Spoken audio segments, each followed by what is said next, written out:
मदीनो शहर अहिड़ो आहे ॾिसण वारा किथे मुड़ंदा।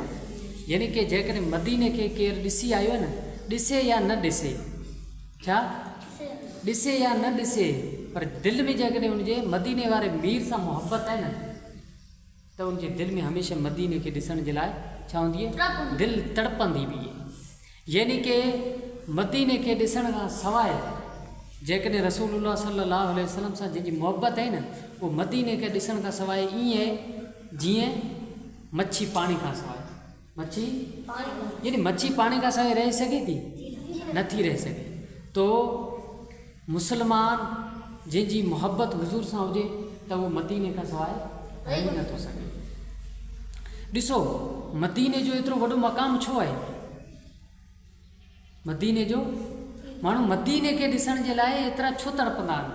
इन जे करे उन में नबी करीम सल्लल्लाहु अलैहि वसल्लम रहिया आहिनि ऐं अॼु बि उते आरामी आहिनि, अॼु बि उते आरामी आहिनि, उते रहिया आहिनि।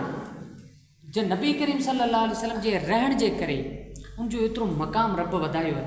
पर जंहिंजी दिलि में नबी साईं जी मुहबत हूंदी ऐं नबी करीम सल्लल्लाहु अलैहि वसल्लम जे हुकुम जे मथां अमल कंदो ऐं उनजे पूरी जेका आहे ज़िंदगी उहा नबी करीम सल्लल्लाहु अलैहि वसल्लम जे सुन्नत सां मुज़यन हुजे, सिंगारियल हुजे, त उन माण्हू जो मक़ाम केतिरो हूंदो, उन माण्हू जो मर्तबो केतिरो हूंदो, उहो अल्लाह वटि केतिरो न मक़बूल बंदो हूंदो। तो असांखे घुरिजे पंहिंजी ज़िंदगी खे छा कयूं, हुज़ूर जी ज़िंदगी में चेंज कयूं।